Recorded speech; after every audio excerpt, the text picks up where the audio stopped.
important. First of all, I think earlier today we talked about the possibility of there being 2 other suspects. One of those has been ruled out. That gentleman has been identified and is no longer a suspect. He's been talked to by law enforcement officials, and there's no reason to continue any views that he may have been involved in this.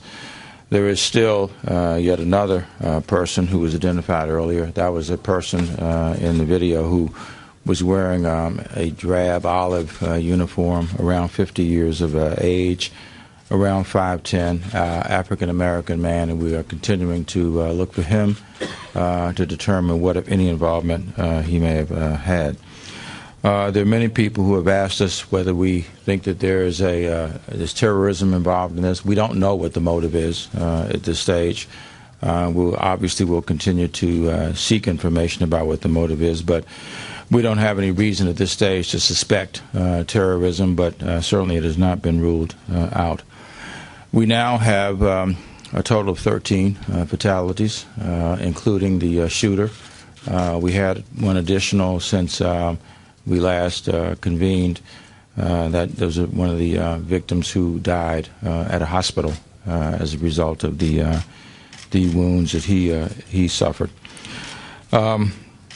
We don't even know, most of us ourselves, the identities of the victims at this stage, so we have no information to offer about that. And of course we would not do that until we have been able to assure that their families and their loved ones have been notified. So those who may have questions about the identity of the victims, there's nothing that we can offer in that regard at this point. 2 other pieces of information, and I'll ask Chief Lanier to come up. First of all, we want to urge once again the people who live in this area to stay out of the area. There's absolutely no reason to come down here, especially since we continue to seek information about the person that I mentioned earlier to try to rule in and rule out his involvement in this horrific incident. And then finally, for those who've asked us, many have asked us about the Washington Nationals baseball game this evening. That has been postponed and has been rescheduled for 1 o'clock tomorrow. I guess they'll play a doubleheader, 1 o'clock tomorrow and then 7:05 tomorrow evening. So with that information as an update, let me now ask Chief Lanier to come up and provide some additional input. Thank you. As the Mayor indicated, this is still a very active law enforcement scene, so there's still a lot of activity going on. We do realize that we still have to move people through the city and around the city. It is now rush hour, approaching rush hour. As of right now, I can say in terms of traffic flow, we want to keep people obviously as far away from the area where we're actively investigating as possible, but we have now opened 295, 395, and 695. We're asking people to avoid the area around the Nats Park. And also that M Street will remain closed from South Capitol to 11th Street Southeast. So those are the areas right now we're asking people to avoid.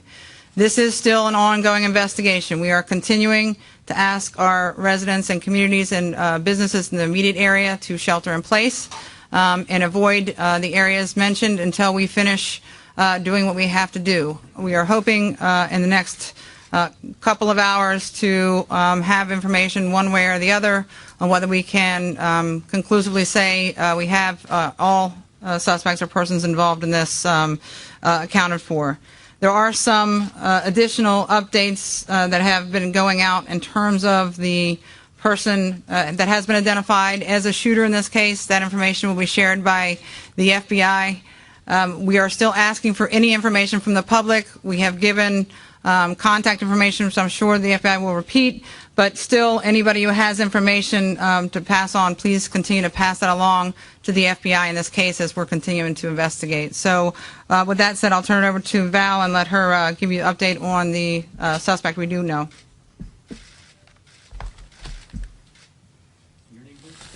Valerie Parlave. I'm the Assistant Director in charge of the Washington Field Office of the FBI. It's P-A-R-L-A-V-E. We can confirm that the deceased shooter from this morning has been identified as 34-year-old Aaron Alexis of Fort Worth, Texas. We have posted photographs of Mr. Alexis on our website, fbi.gov, and we ask anyone with information about him to contact us at 1-800-CALL-FBI. No piece of information is too small. We are looking to learn everything we can about his recent movements, his contacts, and his associates. This remains a very active investigation. We currently have our evidence response team moving in to process the scenes where the shootings took place. We will also continue to run down every lead, and we will continue to work together on this investigation with our law enforcement partners. Again, we ask the public to look at the photos of the deceased shooter and to contact the FBI with any and all information. Thank you. Is there any indication Mr. Alexis has a military background? Can you hold the questions until we get to the finish? Okay, thank you. Chief. Thank you for the opportunity just to say that what you're seeing here is the teamwork that goes into every law enforcement and public safety enterprise here in the D.C. area every day. And as you'll learn over the days, the heroism of a number of different entities and their officers did make a difference in today's outcome. And as the story unfolds, we'll learn more and be able to share more with you. Thank you.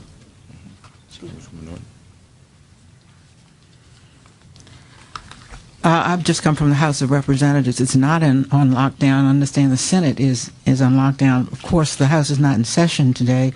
When the House reconvenes tomorrow, I will lead a moment of silence for yet another heartbreak in our city for the victims and their families.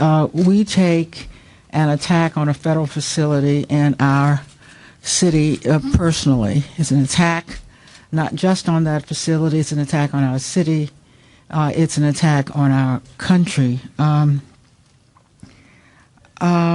I do want to say that the facility itself is one of the most secure facilities in the District of Columbia. We have a long relationship with the Naval Sea Systems Command since we worked to bring it to its present location, which started the revival of the entire M Street corridor, which is now a thriving corridor.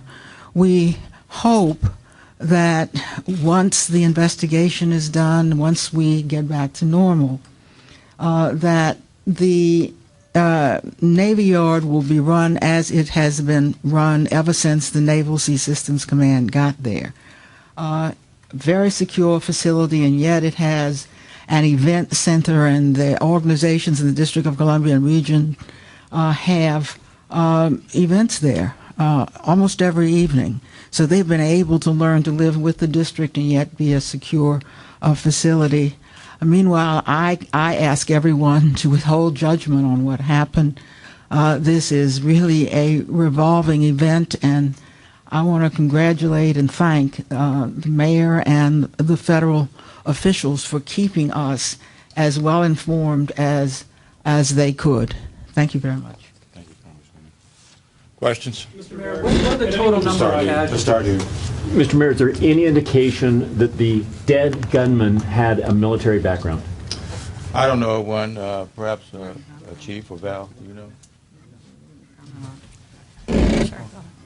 I think all the information that we want to release on the gunman will be included in information on FBI.gov, and beyond that, we're not going to share any information at this time. Do you have any idea how he got in the building? Just a minute. Raise your hand so we can. Do you have any idea how the gunman got into the building? What? I don't think we know that information, and frankly, this is a continuing, evolving investigation, and there's just certain information that we're not prepared to release at this stage, even if we know the answers. We'll just have to take time. You told me earlier that you had 4 wounded, 12 dead. Now you have 13 dead. So does that mean you have 3 wounded? What are the total number of casualties? There's 13 people who are dead, and then there are probably a dozen or more who are wounded. But again, we're not prepared to say what all the reasons are. Some of them may have been hurt, if I can put it that way, for reasons other than being shot. We'll release that information as we know fully what it is. Yes.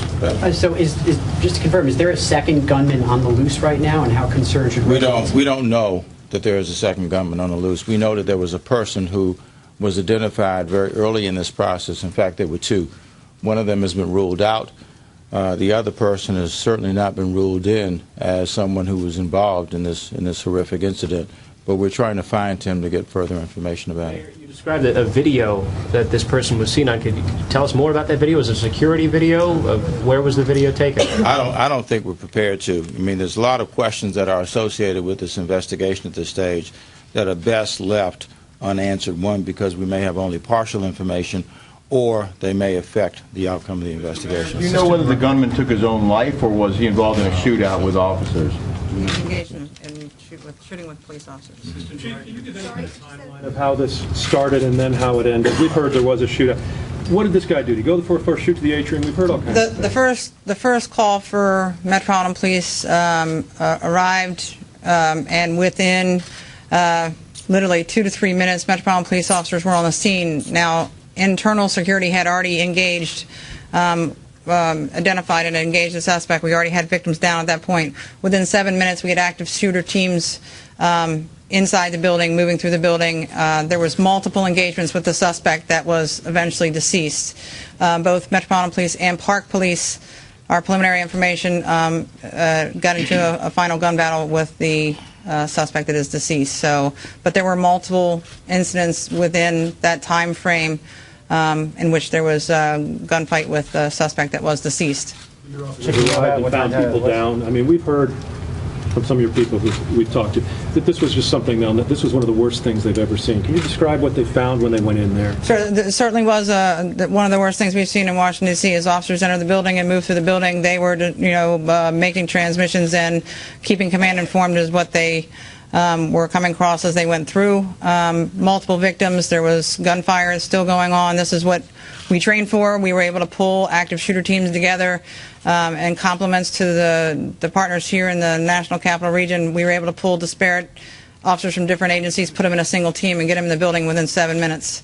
You feel like this guy would have kept shooting? There's no question he would have kept shooting. Just to confirm, Chief, the active shooter teams that you had in there, these were officers in their blues, not in SWAT gear. They had AR-15s, and they're trained to go in there. Is that right? The officers engaged in the first deployment in there are patrol officers that are in uniform patrol, to include the officers that were engaged in the last, what appears to be the last gunfight. Uniform patrol officers on routine patrol that responded to the call.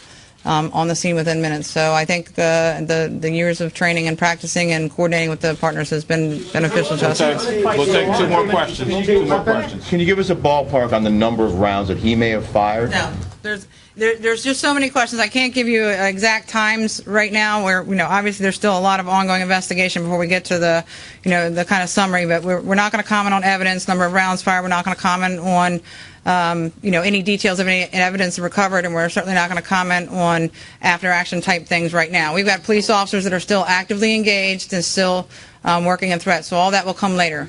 We will come back in 2 hours. We will do one more 2-hour briefing, and then we'll do another then 4 hours later.